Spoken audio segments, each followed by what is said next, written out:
And welcome to Nightmare Nation, a paranormal-themed podcast where we talk about haunted places around the world. And scary things. And ghosts. And witches. And demons. And seances. And possessions. And Ouija boards. And haunted insane asylums. That's what it is. And UFOs. Aliens. Yeah, sometimes aliens. Uh-huh. We haven't done an alien one in a while. We haven't, but we have done 2 of them. We have. Also, you know, like true crime sometimes, and some serial killers. Yeah, if maybe those people lead to a place being haunted, then we want to talk about it. Yeah. Anything kind of creepy, disturbed, haunted, ghost-related, paranormal activity. It's our favorite. It's a jam. We just watch it all day, every day. Yep, we do. Actually, I don't.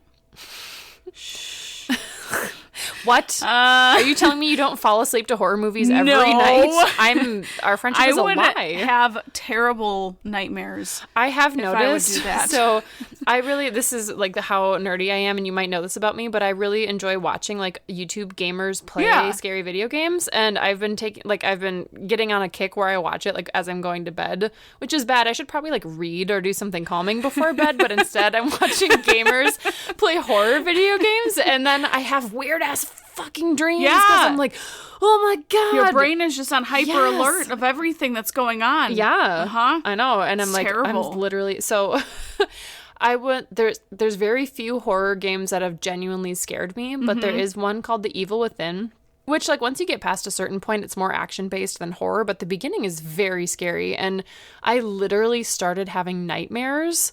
And I had to quit. I had never beat the game because I was legitimately like having nightmares because the zombies in that game are not just zombies. They are like these creepy, they have like barbed wire wrapped around them, and it's just it's fucking creepy. That's weird. Yeah. I don't like that. I know, it's gross. It's super gross. Perfect. But it's a great game. Yeah. But I didn't beat it. Aside from the nightmares. Nightmares, it's really good. So I just need to let you know that I finished The Staircase. Did you? What did you think? It's so good. Yeah? And I think that guy is innocent. You don't think it was an owl? No, I don't think it was an owl. Okay. Really? Okay, so you think he's innocent. Tell me about that. Yeah, so just based on the trial and the evidence, first off, one of their key witnesses on the prosecutor's side was this guy who worked for the SBI, which was like the State Bureau of Investigations. I totally thought you just mispronounced FBI, and then we're going to explain what the FBI was. And I'm like, Anna, I'm pretty sure people know. Don't worry. So the FBI is this people that do... I'm like, I think we all know what the FBI know what that is. But SBI. SBI. Okay. And he essentially is a very, I was going to say, incredible, like... Not credible. He's not credible because there was... Or is he just incredible? No, because he just pissed me off when he was on the stand. I see. Because everything he said was just absolute bullshit. So looking at blood splatter analysis, you should know how like cast-off patterns work and how blood comes out of a mouth when you cough. And in science, you want to prove that something isn't right. Does that make sense? I don't know what the fuck I'm trying to say. Anyways, okay. So the police department had sent, I think, like a subpoena or something for them to collect DNA from, I think it's Kathleen, I believe is her name, from her shorts. Was that his wife? Yes. Okay. For processing. But instead, they rerouted it. This guy and this other girl that he was working with, they rerouted it to them so that they could work on the blood stains that were like on the shorts to try and essentially recreate a blood spatter that was on the guy's shorts to see if they could create like a cast-off pattern from him essentially standing over her body and like swinging. That would have would have matched like what they suspected he might have done. Yep. Yes. And they didn't do a luminol test at all on his shorts to see if there was actually blood on there. Dumbasses. They were navy shorts, so you really couldn't see any blood splatter on it. The prosecution said they didn't like have a murder weapon, but they suspected that he used a blower fire thing, blower stick. A blower. a blower like stick, a blowtorch? No, it's like a blower stick that you use in the fire pit. Oh, so it's just like a long tube that the top you blow into to create oxygen. Oh, I'm like picturing fire. what like glass blowers use. I mean, it's similar. Like okay. that tube, it's fairly similar. I guess I've never like seen one of those in like a normal house. Yeah. Like as a everyday item. Yeah. You would just have. That's okay. So they brought that in suspecting that that's what he used to kill his wife. Like blunt force. Yeah. To the back of the head because she had like 7 lacerations on the back of her head. But from how the staircase is very small. It's very narrow. There's a lot of edges. There's a lot of corners. You can hit your head on the bottom of the stairs. You can hit your head on the corner. They had I don't know if it was in there when she fell. I think it was, but they had an elevator system for the stairs that you like sit in and go up, that she could have hit her head on that. So you essentially think she like pinballed her way down the stairs. Yes. And like hit her head multiple times because the evidence shows that typically with assaults and like battery cases where you're getting hit with a blunt object, you're going to have skull fractures. Mm-hmm. You're going to have some sort of hemorrhaging in the brain, like excessive bleeding, like just very bad trauma to the head. And hers were just like superficial and she just wounds had, then? Yeah. Oh, she just like had lacerations. Yep. On the back. No skull fractures, no hemorrhaging, nothing. There was a lot of blood, but the family said that she had a bleeding condition. Yeah, I remember hearing about that. Your head bleeds. It just bleeds a lot. Yes. So if you have that many lacerations on your head, you're going to bleed a lot. And like they didn't have on the actual blood splatter in the staircase, there wasn't an actual cast-off pattern that you would see that would go like up onto the ceiling and behind if you were sitting there whapping her 7 different times on the back of the head. Right. And he was hysterical when he called the police and everything. And yeah, but I feel like people can really put on a good show when they're trying but to, he like... sounded very genuine. Yeah, I have a hard time with that because it's the same thing with like Ed Kemper, any of the serial killers who can like, they literally fooled an entire mental health institution because they were so convincing. I mean, they convince people that they're feeling like that's actually one of the like traits of like a psychopath is being able to like mimic humic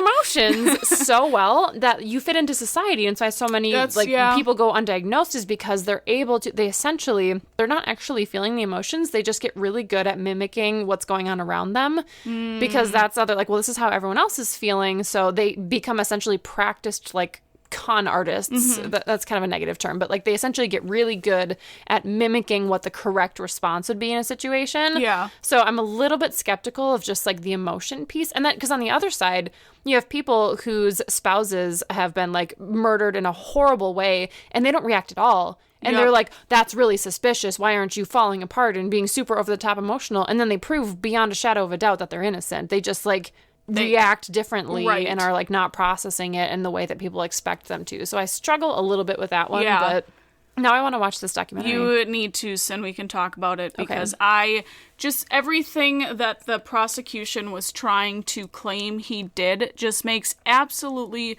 no sense. The evidence doesn't line up to what they're trying to say. They bring in stuff that isn't necessary. He was supposedly bisexual and was reaching out to other men to have sexual relations with. Good for him. And just sexual relations. And the prosecution is trying to say, well, that's not a happy marriage if he's going out and doing this.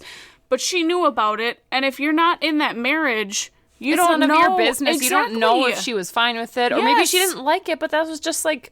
what they did. Like, you know what I mean? You don't know their life because you're not living it. That stuff should that's not evidence. No, that is not evidence. Nope. That's bullshit. You should really, honestly, we've talked about this before, you should read The Innocent Man by John Grisham. I have it. Oh my God, please read it. Because it's like, if you found the staircase at all interesting, you would be just like enraptured by this book. It's a It's his only nonfiction book. Okay. Yes. Okay. And it's about like crazy court proceedings where the case makes no sense, and like obviously the whole concept is that these innocent people go to jail for a crime they didn't commit, which is why it's called The Innocent Man. So I'm not spoiling anything major here, but like they go into all the details of like the failure of the judge to recognize certain things, the failure of the prosecution, the failure of the defense attorney, the fact that they had like biased people on the jury, like it was literally like the perfect shitstorm. And the craziest part is it wasn't the first time it happened in this town with the same detectives.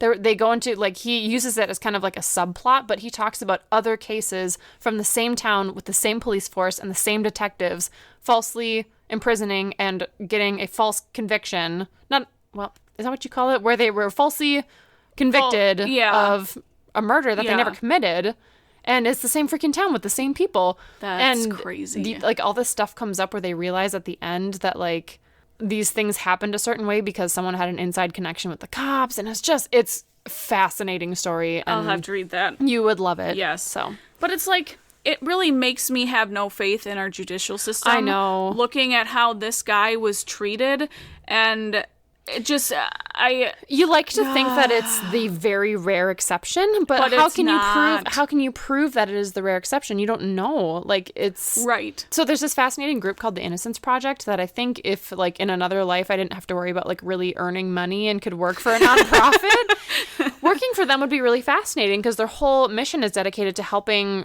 release people from prison who've been falsely convicted of crimes they didn't commit. And so that's the Innocence Project comes in with the Innocent Man. Because I think they started in New York, and they got on the case, and that's the only reason that he ended up getting. Well, I don't want to spoil anything, but like the whole, you should look into that group. I'm assuming he gets off. I mean, yeah, but it's like kind of too little, too late. So anyway, that whole group is fascinating to me, and they try to help overturn wrongful convictions. That's cool. Yeah, it's pretty cool. Glad people are out there that do that. Yeah. But yeah, please just watch that this week, and then we can talk about it on Friday. Okay. How many episodes is it? 13. Oh, geez. All right. It's not that many. Okay. I watched it in like 3 days. Okay. That's because I have it on all day while I'm working. Yeah. So it's fine. Yeah, okay. I'll keep it on tomorrow while we're working. Okay. Perfect. All right. Okay. So, friends. On a separate note, to the actual topic of our podcast. We are here to tell you about all things haunted and scary. You didn't think we were actually going to like talk about the theme of our podcast, right? Like you weren't expecting what we just said. This is our surprise episode today. Surprise! We're not talking about anything scary. We're just going to go off on tangents on things. Yes. And full talk about tangent episode. Court proceedings and true crime and procedural shit. Because it's fun. It is fun. It's so fascinating. No, but we're actually, like, for reals, we're going to tell you about a haunted place. We're going back somewhere we've already been. Yeah. Where are we going? We're going back to California. Because everything haunted is in California, and I don't understand why. No, there's nothing haunted in California. What are you talking about? Like every freaking road you turn down, there's a new haunted building. Dude, I think that means we need to move to California. I guess so, but it's really ungodly expensive. I don't think I can afford to live out there. Probably not. We can be homeless. Oh, good. It's just like everybody else is out there. I know. Perfect. We can sleep in our cars and hang out at the haunted museums during the day, and then hope someone will interview us on their paranormal investigation show. And then we'll become famous that way. Yes. Yes. Yes. Okay. So, friends, we are taking you to the Whaley House. Whaley? Whaley. You said wheelie. Did I? Oh.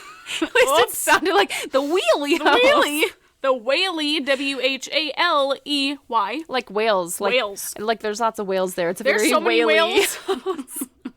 Whales just swim in the backyard. It's a really big house, and the whales just like flop around on the floor. I think they'd probably die. The house is actually an aquarium. Oh, the whole house is like underwater. Yeah, it's like in SpongeBob. Yeah. Sandy Cheeks living in her little bubble thing. Yeah. Dude, I really want to go to one of those really freaking expensive that are like $2,000 a night, like underwater hotels. Oh, that'd be so cool. $2,000 a night is actually probably way low. It's probably a lot more than most likely. But I really want to go to one of those and just like literally wake up to like a stingray floating by. That'd be so cool. It'd be so freaking cool. But also slightly terrifying because what if the window breaks and you're just dead? Then you're drowning. Yep. That's sad. Yeah. We'll just pretend like that doesn't happen. Okay. Cool. So the Whale House. The Whale House. The Whaley House. So the Whaley House, I got my sources from Wikipedia and whaleyhouse.org. The Whaley House is located in the Old Town neighborhood of San Diego and is an 1857 Greek Revival-style residence designed by Thomas Whaley himself. Oh, he designed it himself. He designed it all himself. In the Greek Revival fashion, you say? Yeah, the Greek Revival. We always hear Gothic Revival. We don't hear Greek Revival very often. That's Greek different. Revival, I don't know what it is. Shall we look it up? Let's check. Greek Revival. Ooh, like pillars. It is an architectural movement of the late 18th and early 19th centuries, predominantly in Northern Europe and the United States. Oh. It revived the style of ancient Greek architecture, in particular the Greek temple, with varying degrees of thoroughness and consistency.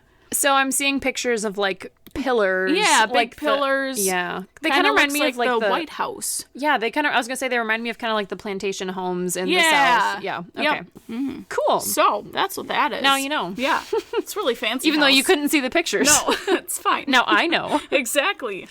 So Thomas Whaley was of Scots-Irish origin and was born on October 5th, 1823 in New York City to a family of 10. Holy buckets. I know, that's a big family. A lot of children. Mm-hmm.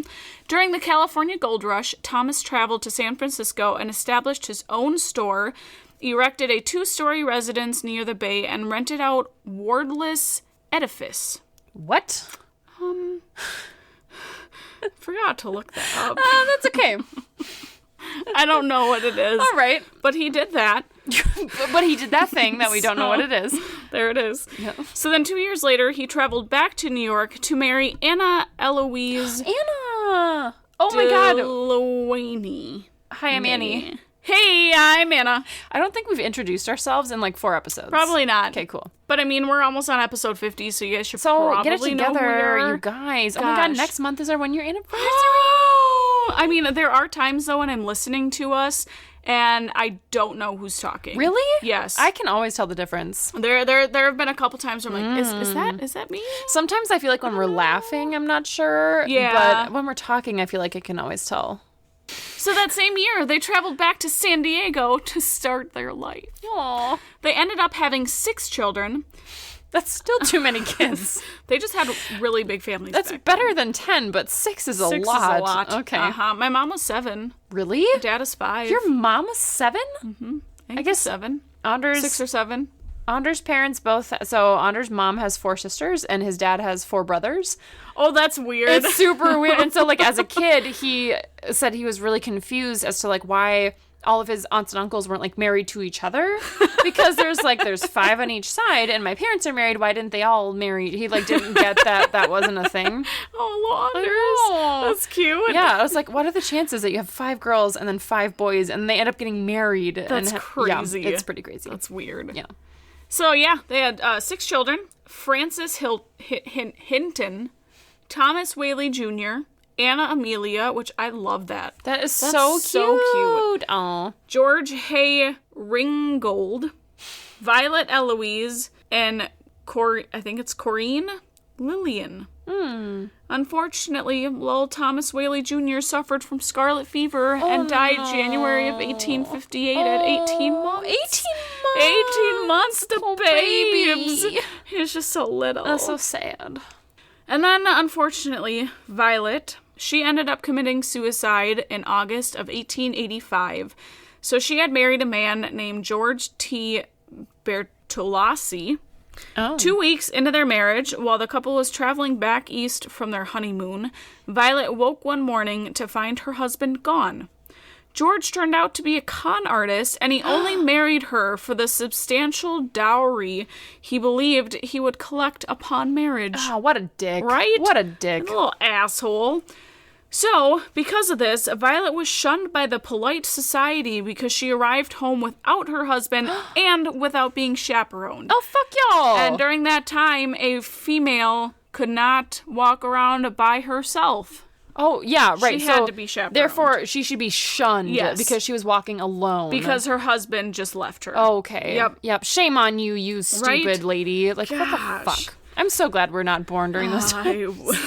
It'd be terrible. As much as we have to bitch about during today's day and age, there's like different problems that we have, but like, holy God, to I like couldn't deal be with that. shunned by society because your husband fucking left you. Yep.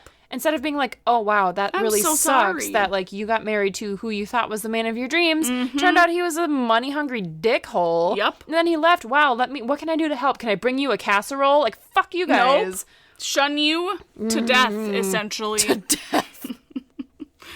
Rude. Oh, that's so rude. So even when the divorce was finalized a year later, she never recovered from the public humiliation and went into a deep, depressed state.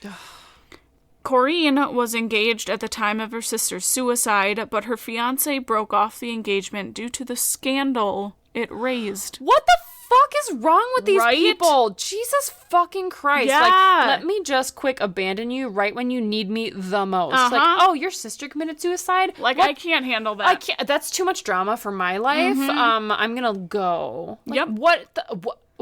Who do you think you are? Tell me about it. It just makes me She's so so angry. I'm sorry. Like, getting engaged to me is like, I know you're technically not married yet, but what you're saying is I fully intend and promise to get married to you so that I can, like, you're essentially kind of saying your vows when you put the engagement ring on. Yep. And for you to be like, ooh, actually, I can't handle that. like- Sorry. that is such ass. Yep. That is such ass. Like, oh, we won't even get into that. That makes me so mad.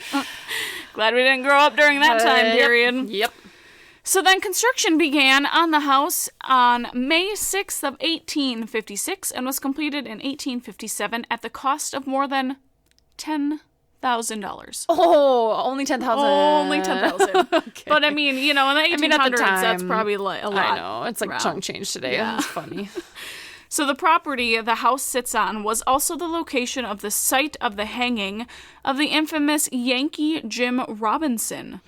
Yeah, on I read about August that. of 1852. Yankee Jim. Yankee Jim got hanged. Do you know why he got hanged? I don't know why he got hanged. He got hanged because he was accused of grand larceny. Oh. Which I had to look up because I was like, I feel like I've heard that before, but I've heard that. don't really know what that means. Yeah. Apparently, it's like theft over a certain government decided value.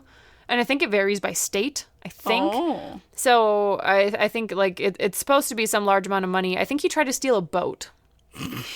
And he got hanged. And he got hanged for stealing a boat. Jeez. Seems like a bit of an overkill. A little excessive. Literally overkill. Yes. But maybe he had a seasoned history of being a dastardly criminal. I That could guess be. I don't know. But Yeah. I don't know. You don't know the history of I mean, this he had his own Jim little, Robinson? like, nickname, like Yankee Jim. I Yankee feel like Jim. if you have, like, a little fun nickname, you're probably some sort of, like, Wild West criminal type. You know you're what I mean? probably very notorious Yeah. around those parts. Right? Mm-hmm. Them parts. Them parts. In that San Diego, California. Them California parts. So the house was known as the finest in Southern California. Oh, how lovely. The house was furnished with mahogany and rosewood furniture. Oh, I love mahogany. Gorgeous. Gorgeous. Brussels carpet. Oh. I Like when from I read Brussels? that, maybe. Brussels when I sprouts? read that, I that's what I thought of. I thought of just like Brussels sprouts on the carpet, just like little. I'm picturing just a carpet of small vegetables. And damask drapes. And it was considered a mansion for its time and place. Oh. But the house looks really small. Yeah, I Like guess in pictures, it doesn't really look that might big. have been really big at the time. Could be. Like, Yeah. it looks like maybe the size of my building. Oh. Maybe a little bit bigger. Oh. Because, I mean, they have, like, the little extra add-on. But maybe I could just be wrong. I don't know. Did you look at the wrong house again, I don't think so. Okay. I normally look at the right ones. Like, I mean, Yeah, it's not huge. Because I think that's an add-on, Oh. or that may have been the first house. Oh, And then shit. they It's like added teeny on. tiny. Like, yeah, it's Oh. not super big. That was a mansion? Yeah. Okay. I mean, so it's bigger than. I'd like to show them here. some of the neighborhoods in today's Right? day and age. Like, oh, you want to Shit. see a mansion? I'll show you a mansion. So not only was this the home of the Whaley family, it was also San Diego's first commercial theater, the county courthouse, and a general store. Cool. So once again, multi-purpose. Exactly. That's what all of these buildings were, and Yes. it's ridiculous. In October of 1868, an upstairs family bedroom was converted into a theater after Thomas rented the room out to Tanner, who was a local theater traveling through San Diego. The opening performance accommodated a stage, benches, and had 150 guests attend. Oh. Like, so, I mean, that has to be a pretty decent-sized room. Yeah. Because that's a lot of That's a good friggin' amount of people, unless they were real cozy. It could be. Yeah. I read that the women could not wear hoop skirts in order to be able to accommodate the people. How about you just don't wear hoop skirts? Because Yeah. they're freaking uncomfortable and impractical. It's ridiculous. and expensive. Yep. Let's we just don't wear not those do that. anymore. Like, It's terrible. further proof that it was terrible to be alive in the late 1800s. Yep. Exactly. As a woman, I should say.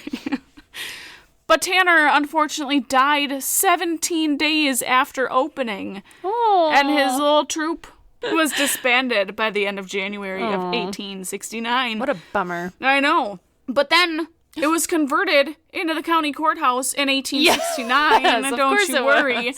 So most of it was just holding essentially like court records and material and stuff for them. That's cool. Then it was the Whaley and Crossthwaite General Store, which was a wholesale and retail store. Oh. Crossthwaite. Crossthwaite. I don't. That's a lot of... I don't like this. I think I just spit all over your phone. I'm so fine. sorry. But then in the 1860s and 1870s, the house became the focal point of a battle between Old Town residents and residents of Newtown, which is currently downtown. Oh. A bad... Like West Side Story. Yeah. Gang rivalries. Yeah. Because they wanted the dominance of San Diego. But the San Literally like West Side literally Story. wanted it. Okay. Yes. So the San Diego government had been renting a portion of the Whaley House for its offices and records, like I said. And the Whaley Thomas offered many times to sell the home to the county, but the offer was always ignored. Oh. I don't know why they didn't All want to right. buy it, but whatever. So after several years of court battles of who should take ownership of the house or if it should be seized, the California Supreme Court ordered that the county records be moved to Newtown, and the records were officially moved on March 31st of 1871. Ooh. Once the records were removed, the house laid vacant for over 2 decades. After the tragic events with Violet and Corinne, Thomas decided to build a single-story house for the family to live in until his death in 1890. Good choice. He couldn't deal with all of the bad that happened in the house. What happened to Corinne? I know Thomas died of scarlet fever, and you said Violet committed suicide. What happened to Corinne? Hers was her engagement broke off. Oh, got it. Yeah. So she didn't die as a No. result, but there was still No. sadness. Yeah. I thought you meant she, like, also died in the house. I'm like, what happened? No, she's still alive. Oh, okay. Yeah. No. So then the house laid vacant. God. It's a struggle. Vacant until 1909 when Francis, one of the kids, undertook the restoration of the building and turned the home into a tourist attraction. Sweet. And this is where Anna, Corinne, Francis, and George all lived in the house in 1912. Aw. And they stayed in the house up until 1953 when Corinne was the last child to die. Oh. So wait, they so all they just, lived like, together. lived there while it was a tourist attraction? Yeah. So I think like the first floor or something was probably like a tourist museum I see. And they lived attraction. upstairs. And they lived upstairs. Got Yep. it. That's cool. Yeah. So the house is now owned by Save Our Heritage organization, who took ownership in 2000. So unfortunately, the house was deteriorated after years of neglect. And there was mildew, dirt, moisture, and leaks, but they created a long-term restoration plan to bring the house back to life, and is now a museum you can go tour during the day and at night. Except for it's closed right now because COVID sucks. It is closed right now. But 'cause of normally. COVID. Normally you would be can open. go visit it. Well, that's fascinating. So there's the Whaley House history, my friends. couple of tragedies in the family. Yeah, I think some of those have to do with definitely the paranormal stuff that's been reported on the property. Tell me what's been reported on the property. There's so many things. Yes. Also, it has to do with the fact that it probably served as like 15 different functions. So there's probably all sorts of like a range of paranormal things happening. So makes sense. We'll just go ahead and start from the beginning. Tell me. So, of course, as I've already mentioned, the Whaley House is the #1 most haunted house in the United States. Even though all the other places we covered in California are the most haunted houses in California. Or any other state, for that matter. It's all the most haunted. So this one was according to America's Most Haunted and a 2005 Life magazine article. So 2 different places called it the most haunted. So obviously Just it is saying, the most haunted. Obviously. Yes. So my sources were whaleyhouse.org, sdnews.com, ghostsandgravestones.com, and Wikipedia. Ooh.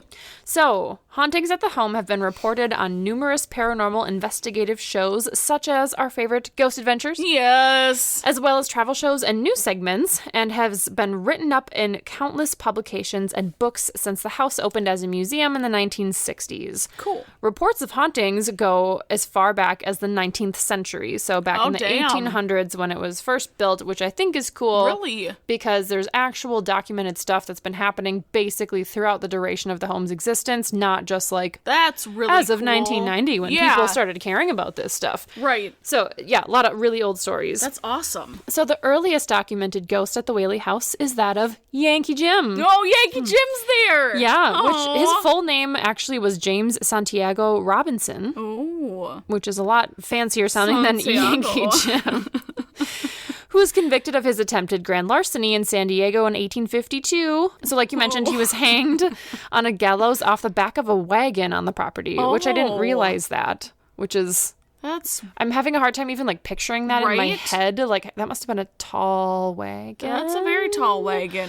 Because the local newspaper reported that he, quote, kept his feet in the wagon as long as possible, but was finally pulled off. He swung back and forth like a pendulum until he was strangled to death. Oh, it'd just be the worst. The worst. To like not die immediately. Yeah, if you're gonna hang me, drop me. Put some force into it. So my neck breaks. Yes. That sounds morbid. Yeah. But I don't want to be strangled. Like slowly choking. No. Yeah, no. No. But please don't hang me. What? Please don't. It sounded like an invitation. No, don't. Do not. It's not an invitation. I read a really good, one of my favorite fantasy books is called Red Rising, and it's kind of like the more science fiction, better written, more adult version of Hunger Games, in my opinion. Mm-hmm. But they're on the planet Mars, and the gravity is so low there that when they go to hang people for execution, they don't actually fall. So they make the loved ones of the person who's being hanged come up and pull their feet.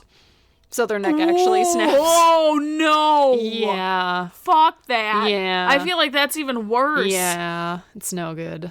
I mean, if you're on Mars, maybe think of a different way of executing people instead of hanging them. It's like a nod to old, like, humanity. Like, the whole concept of the book is, like, the people who are, like, the rulers of the society have kind of based their lives off of, like, the Greek and Roman kind of, like, traditional culture. Okay. They're, like, almost like these godlike people. And so they stick to a lot of, like, even though it's a very futuristic novel, they, like, really gravitate towards a lot of, like, Earth's traditions and stuff of, like, establishing dominance and hierarchies and all this shit. Okay. It's very good. You should read it. Interesting. But yeah, so he was hanged on the property. And apparently Thomas Whaley himself had actually been a spectator at the execution.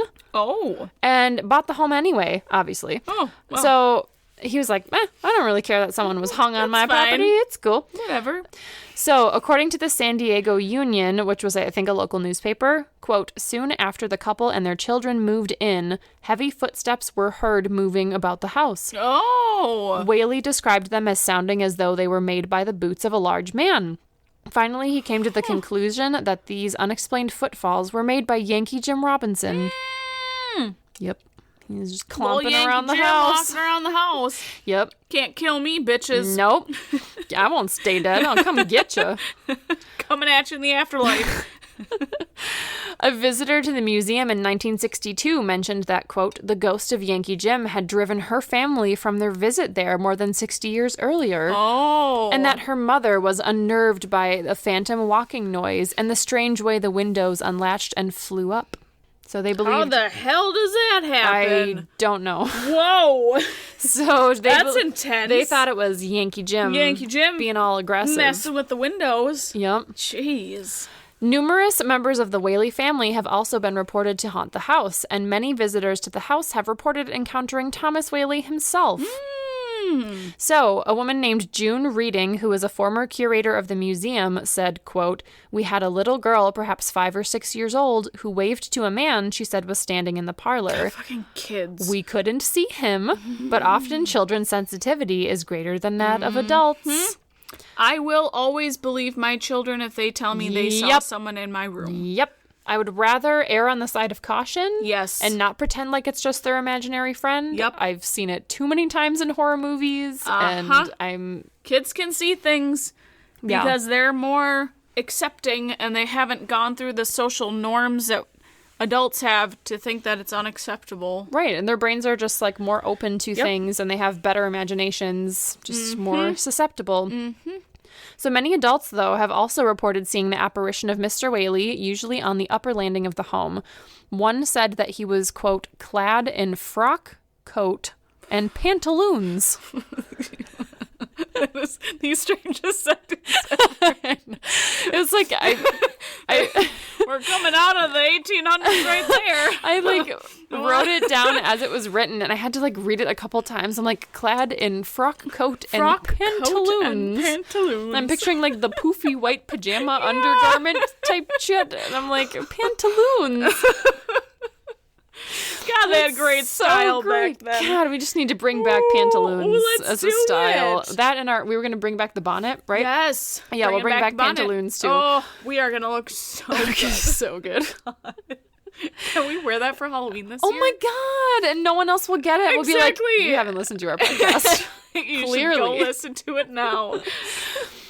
But then the face turned away from her, so she could not make it out. And then suddenly it faded away. Oh. So she believed it to be Mr. Whaley in his pantaloons and frock coat. Damn you, Mr. Whaley, in your pantaloons and frock coat. Right. What a ridiculous outfit. Put on some normal clothes. So Dean Glass, an employee who has worked at the Whaley House for over 15 years, which is a long time. That's a real long time. Said he's seen his fair share of ghosts during his tenure at the home. He said, quote, "I saw a full apparition of a man I believe was Thomas Whaley, though in his 20s, standing on the upstairs landing as I walked up the stairs one morning. He looked at me as if he was curious as to who I was and why I was in his house, then he disappeared." Oh. He was all shades of gray, no color to him. I've seen a few other fleeting figures that are all gray also, but none as distinct as Mr. Whaley. He's just living out his life. Just chilling. He just wants to do it. It's like the people at the Casa Loma who just kind of come back and chill in their house, and they're like, oh, I want to live here. Like, what are you doing here? Yeah, I just wanted to be back. Yeah. Glass, the same employee, also reported, quote, "On one occasion, I witnessed the chandelier in the courtroom swinging back and forth for no apparent reason. I have also on many occasions heard footsteps walking across the upstairs floor when no one is there. Oh. These sounds are always preceded by a loud crashing sound like a sonic boom. Oh. I once heard a man clear his throat loudly as if to let me know I wasn't alone when I actually was alone in the museum." It's like, excuse me, hello, Get sir. Get out of my courtroom, please. I'm here. I am in a trial right now. Could you piss off? Get the fuck out. Mr. Glass. God, Glass.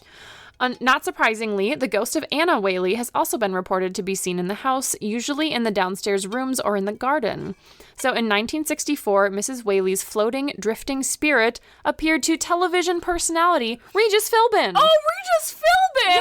Yeah. What? He died this year. I know, it's so sad. I love him so much. So he apparently was visiting and saw her ghost, and he reported that, quote, "All of a sudden, I noticed something on the wall. There was something filmy white. It looked like an apparition of some kind. I got so excited I couldn't restrain myself." Whoa, Regis! He's all excited. Oh. I flipped on the flashlight and nothing was there but a portrait of Anna Whaley, the long-dead mistress of the house. Oh, Regis! So he's like, Gosh. I see this weird, mysterious white figure, and when I turn on my light, it's just her portrait on the wall. That's kind of weird. Seems like it might be her ghost. Maybe. Probably is. Maybe.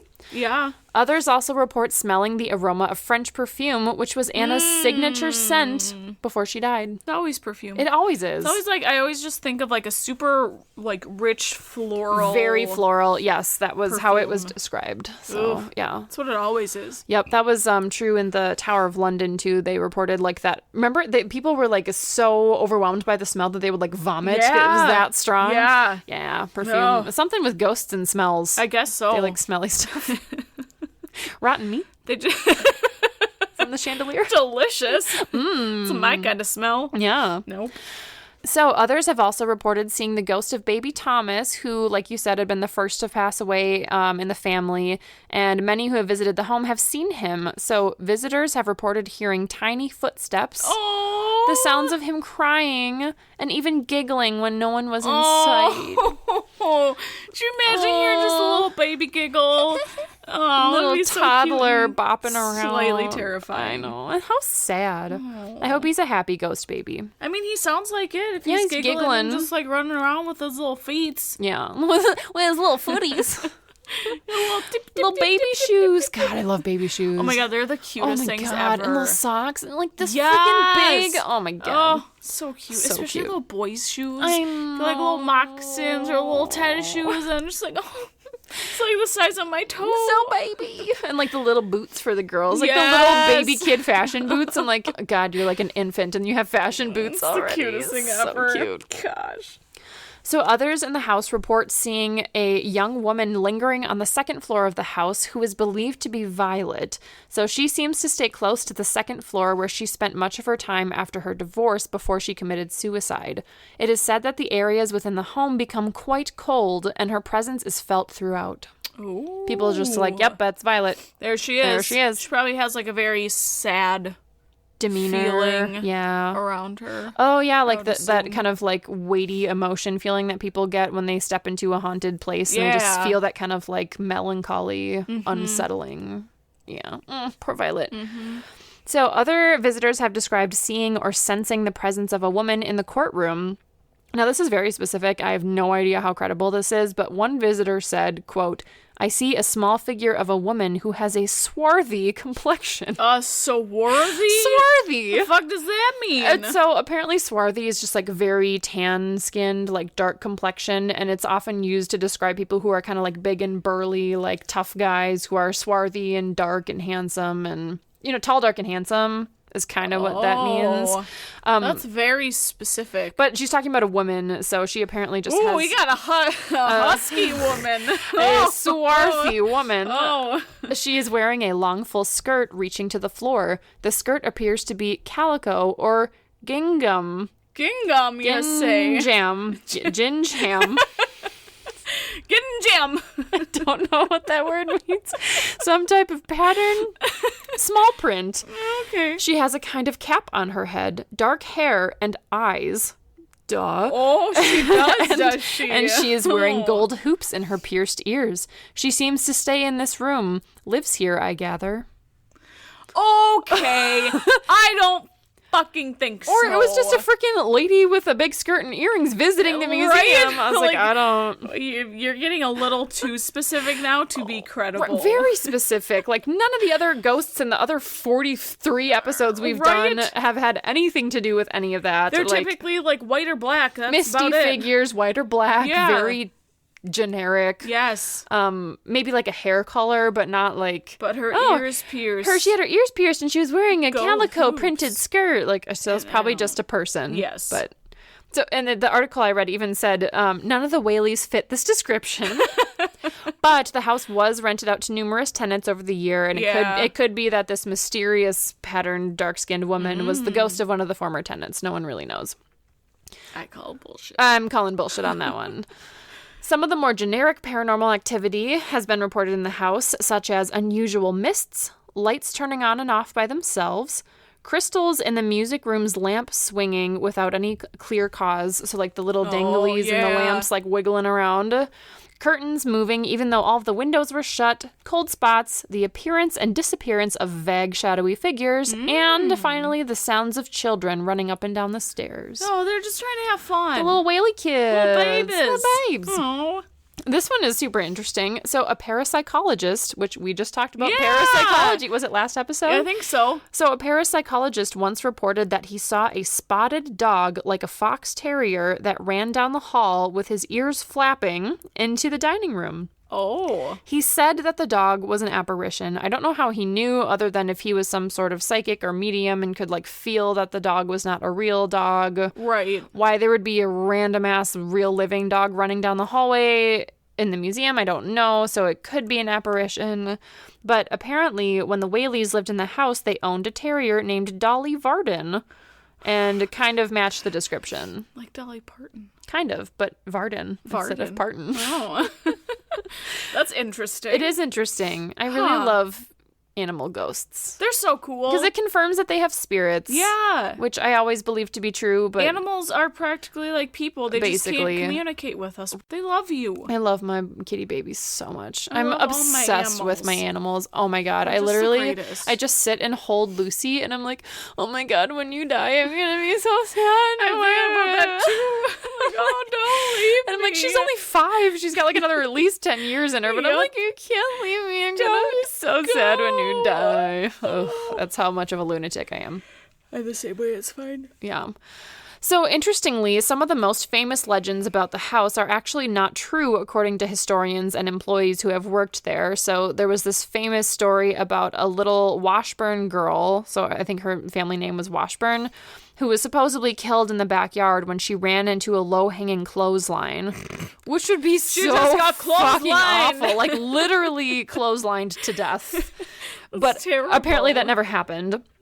And another popular story was that people were hanged from the pepper trees in the side yard, but the trees were planted by the Whaleys long after anyone was ever hanged on the property. So the hangings that did occur there also had happened on the gallows that stood beneath the footprint of the house. So it didn't happen in the trees that everyone thinks it does, but there's these very like popular kind of local legends that, people were hanged from the trees. Not Lies. true. It's a lie. Lies.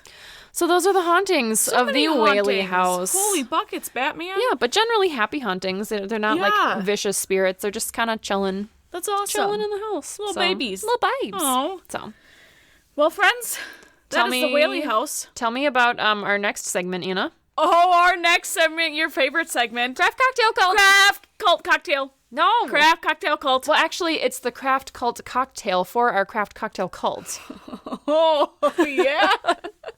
Go say that again for me. It's the Craft Cult Cocktail for our Craft Cocktail Cult. I'm just going to let you Nailed say it. that now. Yeah, you're no longer allowed to say I that phrase can't. because you can't get it. So Even when I'm posting I on social media, I'm like, wait, which one? is this right? Am I doing this right? We're just going to go with it and It's a hope lot for of the best. C's. You guys, this is literally one of my favorites. Oh my God, it's so good. It is called the Kentucky Mule. Mm-hmm. It is like 100 times better than your regular Moscow Mule. I agree. I'm sipping one right now. It's so cold and refreshing and delicious. Clinkety clink. There it is. It's right there. Mine's gone. It's quite delicious. Mine's just ice water, but it's fine. I like whiskey and bourbon a lot more than I like clear alcohols. Yeah. Liquors. So this is perfect. Mm-hmm. So what it is you can get yourself some nice Moscow Mule cups, which is what we are drinking out of right now. They're so cute. They're so cute. You don't have to use a Moscow Mule cup, but you just seem a little bit more fancier using them. Real classy. Yeah, exactly. Mm-hmm. So with your Kentucky Mule, this one does not require a shaker. That's what I love about it, because I hate doing dishes. So I do too. Yep. It's perfect. You just dump it in. So in your glass, you're going to put 2 ounces of bourbon or whiskey, and then juice a half ounce of fresh lime juice. It's going to taste the best in your drink. Yes. Then fill your cup with ice first, and then you're going to top it off with ginger beer. So Any delicious. ginger beer is fine, whatever you want to use, and then you can spruce it up with a little lime wedge on the side, some mint sprigs, whatever you want to do, and then mix it together with your straw, and it's fucking delicious. Literally takes like 15 seconds to make, because you just dump everything in a cup and top it off with ginger beer. It's so refreshing. It's so good. So good. So good. But what's nice about this drink is you can make your classic Moscow Mule and switch out the bourbon or whiskey for vodka. Yep. I Customizable. Exactly. We're all about options and flexibility. I thought about maybe gin. But I don't think the gin would pair properly with the ginger beer. No, I think it's too bitter of a flavor to go well with the ginger, which is already kind of pungent and strong. Yeah, I think I agree with that one. We can try it sometime. We could. See how it goes. Let you guys know. Yeah. We'll be the guinea pigs. You could maybe try tequila, because typically tequila and limes. Yeah, but I don't know again, back to the ginger. Yeah. I keep going back to the ginger beer. I think you want something with kind of a neutral flavor. I think or something kind of darker, smoky-ish like bourbon or whiskey, I would say. You could do a mezcal. Oh, yeah. That would be good. I love mezcal. A little smokiness in there. A little fancy tequila. That'd be quite delicious. Delicious. So you got lots of different options, friends, to do that. Yep. So we hope you enjoyed this recipe. Try it out. Let us know if you try it. Yeah. Tag us. We'll be posting a picture of it. Heck yeah, we will. Also, make sure you guys, if you have stories of paranormal or unexplained things that have happened to you or someone you know, let us know about it. We want to read your story on the podcast. Yes, we send it love in. hearing about real life personal encounters with things that are possibly ghost related, or maybe you just like know someone who's been in a cult, or you have a family member who is related to a serial killer, or maybe you had something spooky happen in your attic one time when you were a kid. Either way, we want to hear about it. We want to know. Send your stories in to nightmarenation19@gmail.com, please. You can also check us out on Instagram, nightmare.nation19. Or Facebook at nightmare_nation19. We try and post some cool things on there for you. We try. Today, I posted a really funny meme on our Facebook page today. I didn't even see it yet. It was this guy running super fast, and it's like, what you do after you turn off the lights in the basement to avoid getting caught by demons. Like, this is so accurate. This is my life. Or you turn off your light to get into bed and you run so no one grabs you underneath the bed. Because somehow miraculously something would appear as soon as your lights turn off. Exactly. I know. The dark is scary, guys, okay? I need to make a meme about, like, if my 5 toes are uncovered, I'm susceptible to demon attacks. Yes! But if they're under my sheet, then it's I'm not. Fine. Or I can protect my face from anybody who's going to see me. But, I mean, they can still fucking see you. Right. But you can't see them. I can't see you, so you can't see me. Sucks. Yeah. So anyway. Friends. Guys. Until next time. Oh, yeah. And don't freaking use a Ouija board. Don't do it. You dummies. Don't be stupid. Quit doing that. Be safe. Be safe. Don't do seances. Yep. Don't summon the devil. Please don't. The devil is mine exclusively. I'm in a contract with them, remember? Yep. So she is. Don't supersede my... Was that the right word? That sounds right. It sounded fancy. So. We're just going to go with it. I have an exclusive contract with the devil. You can't have one. You can't have one with him either. Nope. Yep. Not happening. Nope. All right, friends. Until next time. Okay, bye. Okay, bye.